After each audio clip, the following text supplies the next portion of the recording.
I'm Sam, the Frugal Gardener, and today I'm going to install my ground cover. Now, if you've been watching some of my previous videos on my channel, you'll know that each spring I go ahead and amend my beds. Well, this year I added more composted horse manure, and I went ahead and raked it out and leveled it off, and I'm putting ground cover on it. So if you're interested in my techniques for installing ground cover, I have a previous video that I posted. I'll put the link below. You can see how I measured and I cut all the pieces to go on all my beds, because you have to cauterize it or it'll unravel. And then when I install it, you'll see today how I install it, and you'll also see how in the garden I customize it and cut with a hot knife little X's that creates 4 pyramids where you're going to put your plants. And also I have T-posts, and the T-posts are in the way, so I have to put slits so they go through each T-post. So let's get on with it.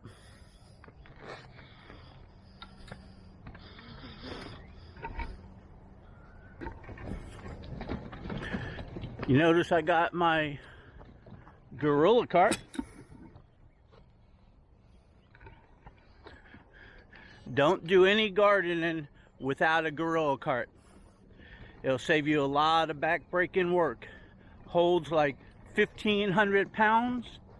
I load it up with my tractor, and let me tell you, it does take 1,500 pounds. And for all the smaller stuff like this and all my tools, I just load up what I need for the day, and I go ahead and wheel it over to my garden, and I got everything handy, and I don't have to lay everything all over the ground and lose it all. I just kind of conveniently have everything in my cart. Okay, so anyway, this is my garden. Let me give you a little sneak preview of it. Many of you already know what it looks like, but here you go.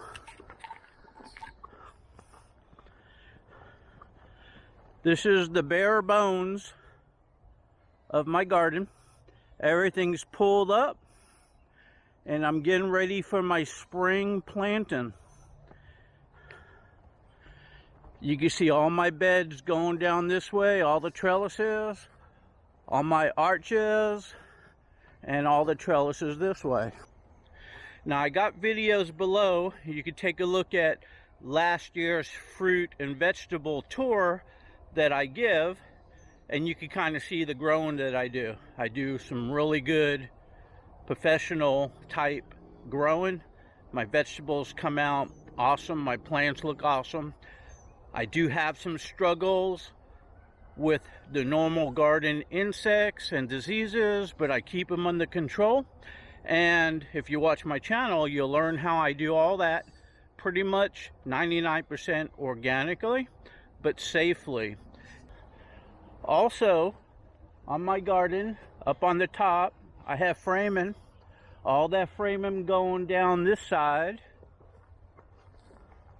and all the framing here going down this side. The whole length of the garden is going to be 30% shade cloth, just like last year.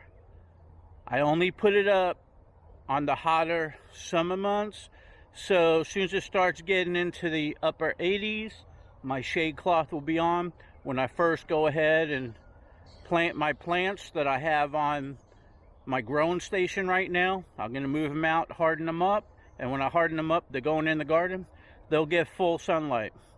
But as soon as it gets too hot, I put the shade cloth on. It creates a 30% shade. It's a lot cooler under there, but they get enough light to where they like it. That's what the professional growers and greenhouse facilities utilize. So I didn't invent it. I'm just utilizing it, and it makes a world of difference. If you look at my tomato plants from last year and my vegetable crop, the leaves don't burn, they don't curl, they don't brown. Basically, the fruit don't get sunburn on it. I just recommend shade cloth for anybody who has a garden here in Florida. So with that said, I'm out first thing in the morning, and I gotta get to work. Most of my videos that I do online is I decided to start taking videos and posting them, even though it creates more work for me. I'm not a professional YouTuber, but I am a professional gardener. So I wanted to share what I do over the years to have a very good, professional, and productive crop. So tag along. Okay, so some other videos I got down below. You seen me bring in the cart, dump the manure, and level it out. But I'm gonna double check before I put all this on. So,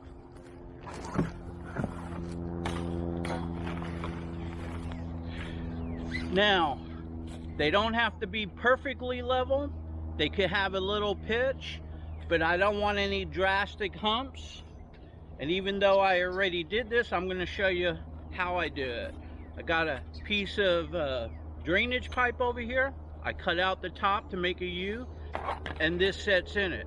The reason why I do that is so this nice level here doesn't go into the dirt and I don't ruin it. By putting it in this, it sets in here and I can screed and level and it stays in good shape.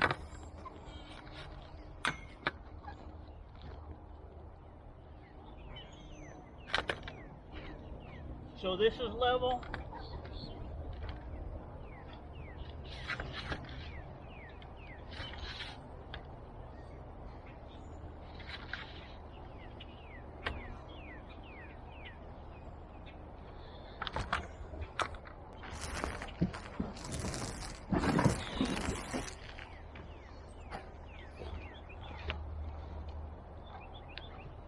Okay, so pretty much this is level this way and this way, just a little bit of a hump.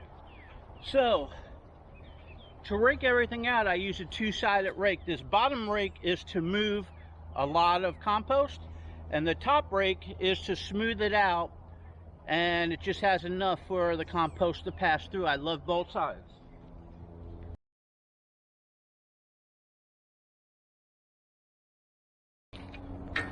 Okay, so this bed right over here, you can see I have a metal trellis up top with string. This is where I put my row of eggplants. I'm doing a row here and a row here, and on the other side. My eggplants are awesome. They get 50 to 100 eggplants growing on an eggplant at almost any given time all year long. Basically way too many eggplants for any one person to eat, but my friends and neighbors love them.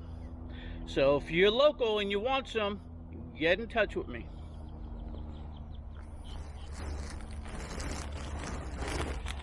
Okay, I don't know which are the long ones. I got two 10-foot ones here.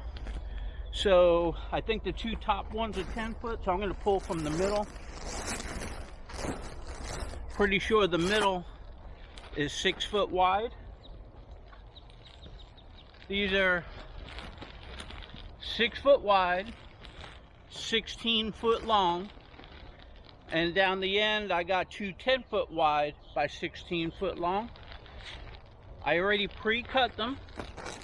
You have to look at my other video below to see how I used a hot knife, or stick around because I'm going to have to go ahead and cauterize for my plants to go in. But my cuts come out nice and straight, and they don't fray because they're cauterized using a hot knife.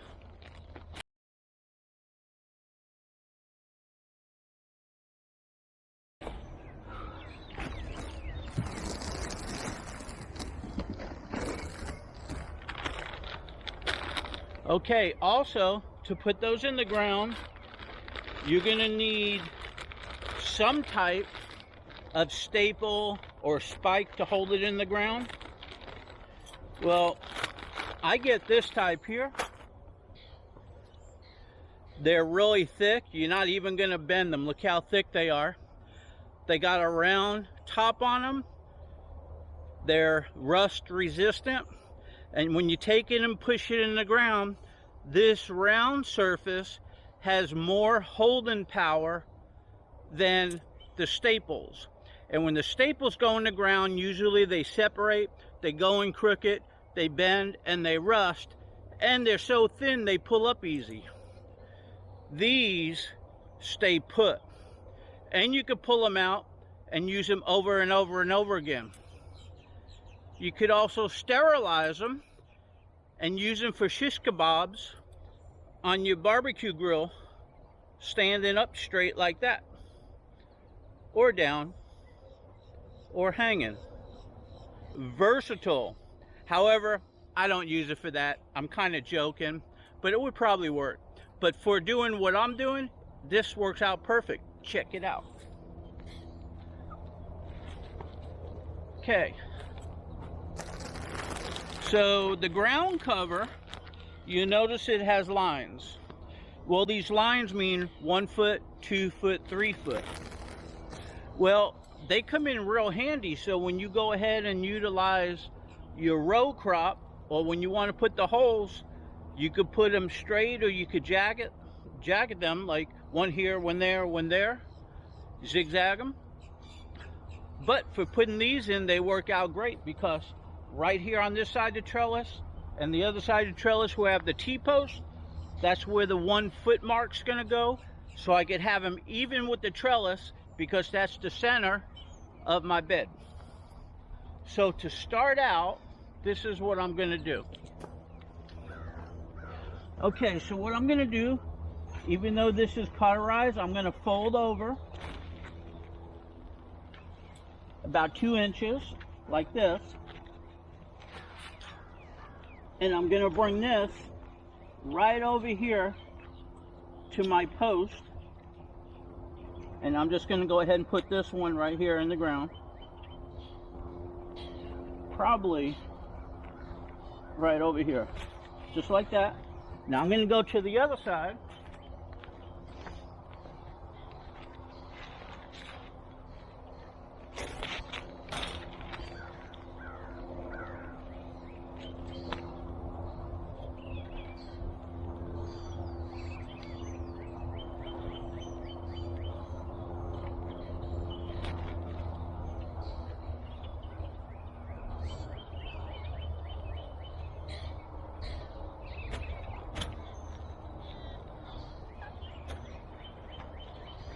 And I'm going to put one in the middle over here, right here.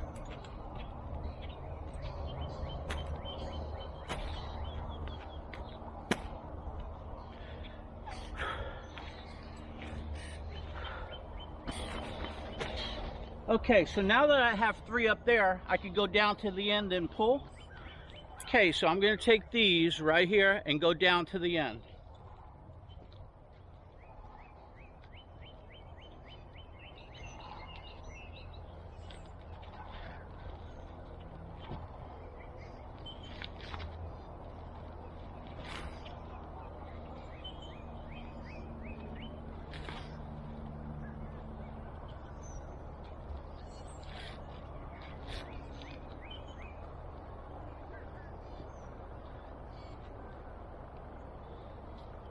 Okay, so this is nice and straight, and you can see I pulled it. Now this piece over here, I have to go ahead and cut this and put it on around this over here like I did my other one. So I'm just going to go ahead and leave this one for now.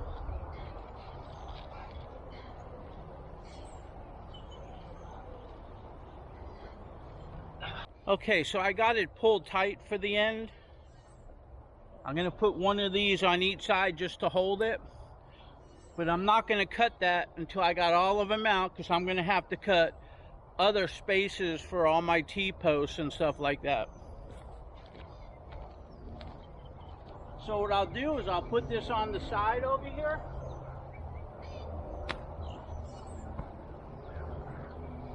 And I'll put this on the side right here.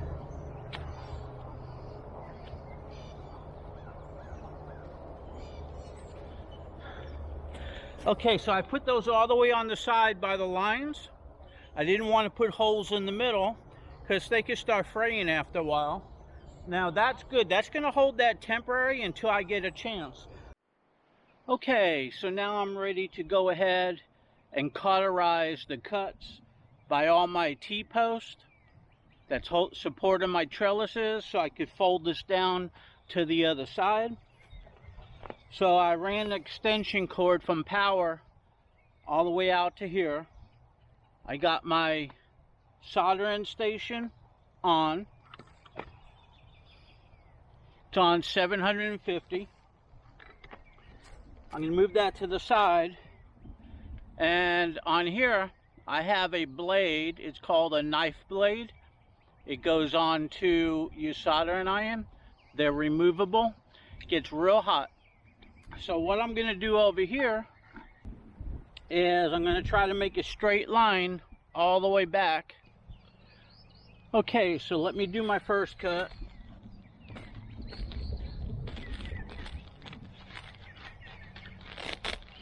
First thing is, try to get this to where you think it's straight, semi-straight, and you want to go ahead and do a straight line. I have some cardboard underneath it over here, so I don't burn down into the bottom section, and I just cut the top section. And I feel when you cauterize, it works better on cardboard than it does wood. So with that said, let's go ahead and do a section. This is what it looks like.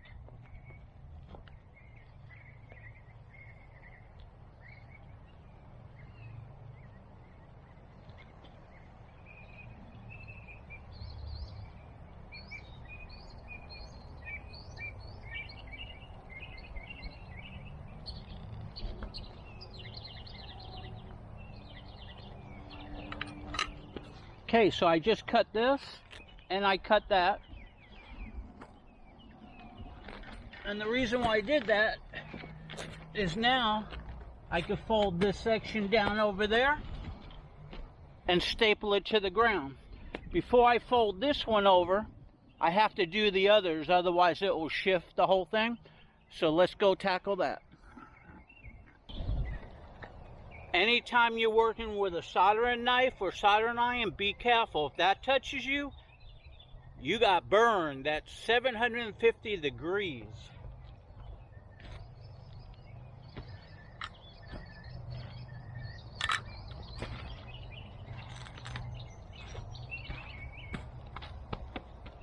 Okay, that looks straight, so let's do it.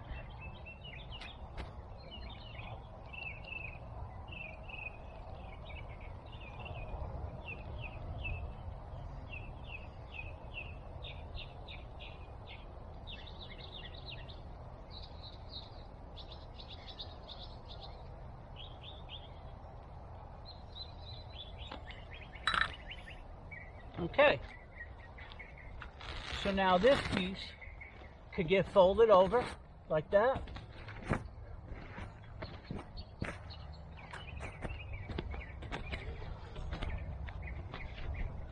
Now I gotta do the end.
Now make sure this is where it doesn't fall out. If that falls on this, it'll burn.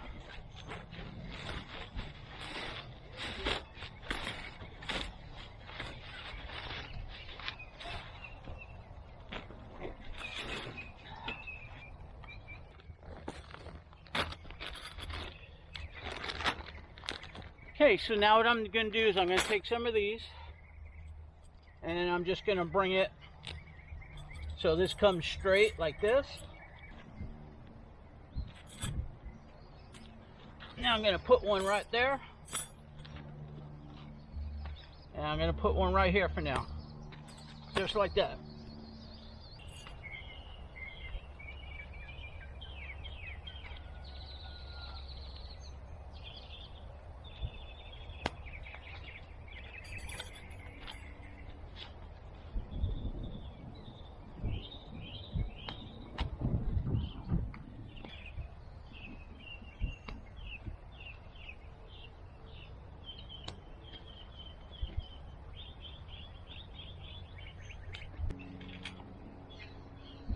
Okay, so as you can see, I cauterized it, I folded it over. Gonna put one more down the end over there.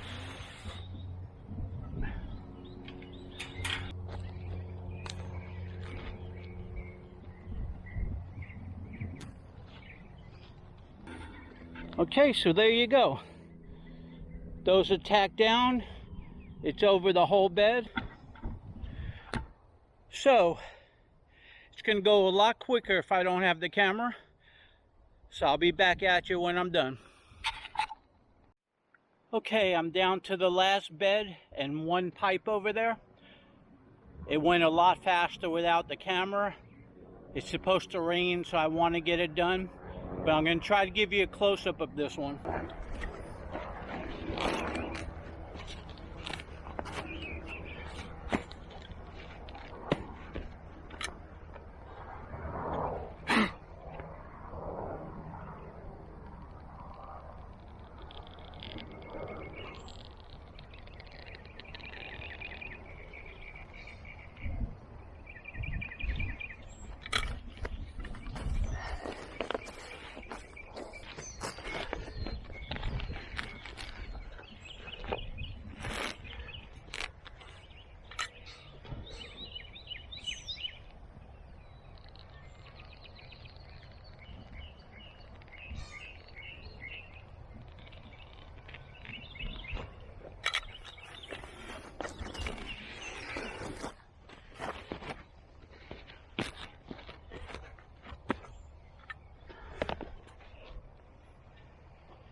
Okay, so you can see now that was easy. Still got to pay attention to what you were doing because you don't want to burn it.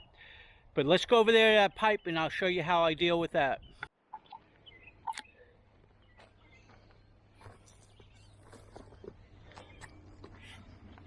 Okay, so over here I got a pipe. So I just want to make sure it's tight.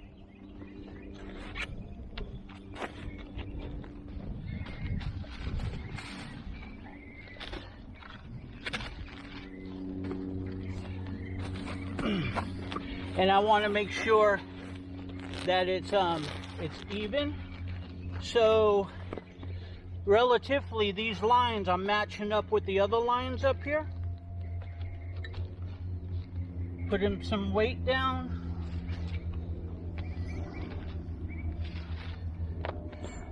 Oh.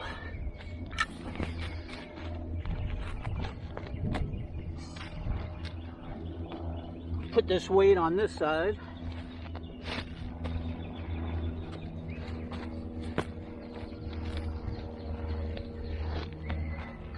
So now I just want to cut right down where it's gonna go around the pipe.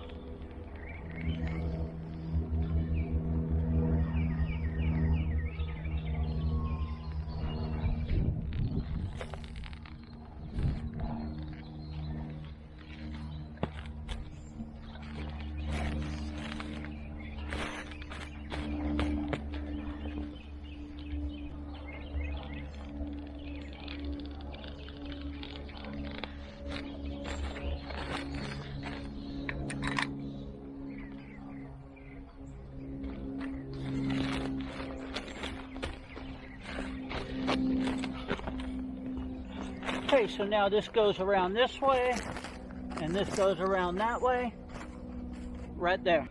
Okay, shut off the soldering iron. Make sure this isn't going to fall on there. If it fell on here, it would cut a hole.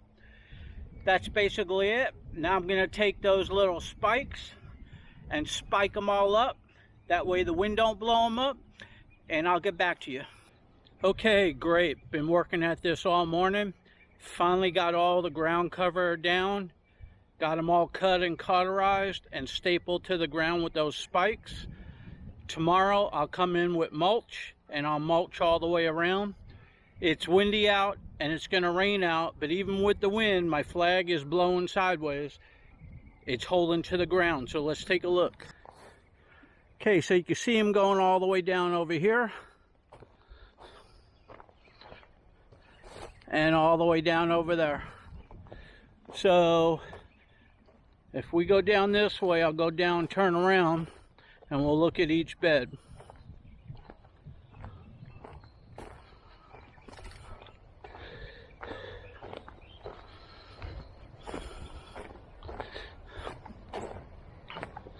This year I'm going to keep this whole entrance open. It was too hard for me to get around last year, so the watermelons will be growing right here and I can just walk on through. So here you go. This is the 10-foot bed. They're stapled down. They're curled at the end. Mulch is going to go on that. Mulch is going to go on the end over here. The mulch is not going to go there, but it'll go in between the walkways. Same thing, there's going to be chips over here. Chips all the way down the end. That will be folded under. And anyway, you get the point. You can see what it looks like. These chips here are going to get raked, and I'll put new chips over. That's what it looks like there. And that's what it looks like there. Same thing over here. These chips are going to get put over the ends. It's going to get tucked over like that, and I'll put more chips down. Same thing over here. That's what the bed looks like. That's what the beds look like. And don't forget, I still got to put the irrigation down and set all that up.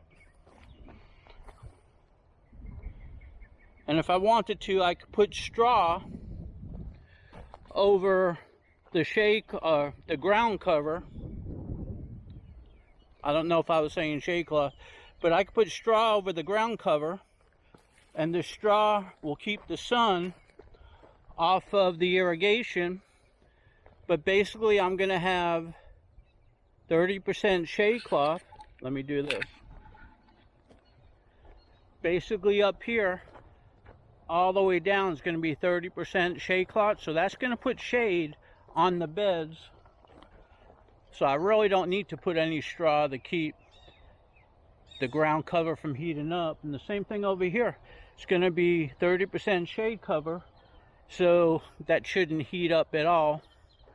So this is my garden. This is what it takes to go ahead and prep it. You can see it behind me over there. And I got to do this each and every year.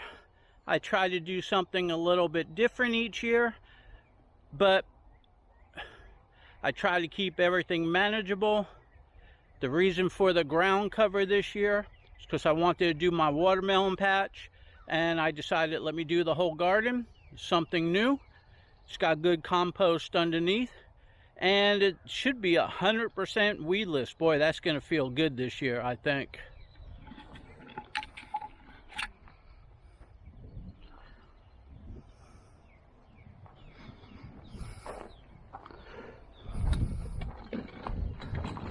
You can see all my supplies in my gorilla cart. I love my gorilla cart.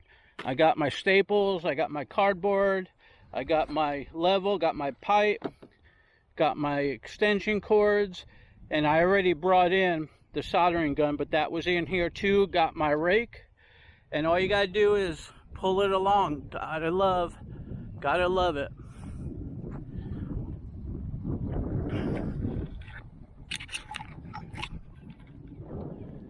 So anyway, once again, down in the description, I've got a link to a PDF file.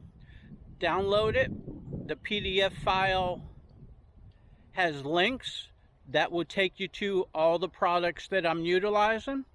It's got pictures and descriptions and a little statement from me of why I use it. Everything on that list is something that I use. If I don't like something, I take it off the list and I don't even put it on the list. The list is for me, so if I need to reorder something, I got a list. I just decided to upload it and post it, so anybody else that is in the market and shopping for stuff and don't know where to get it or what to get it or want to know what I'm using, I just simplify it for everything. I'm just helping everybody out. The reason why I'm doing these videos, I know I'm not the best YouTuber, that's for sure, but I'm a pro gardener, and the methods that I use, I actually use, and they work. So if they're working for me, they could work for you. So good luck. Any comments, put it down below. Have a good day.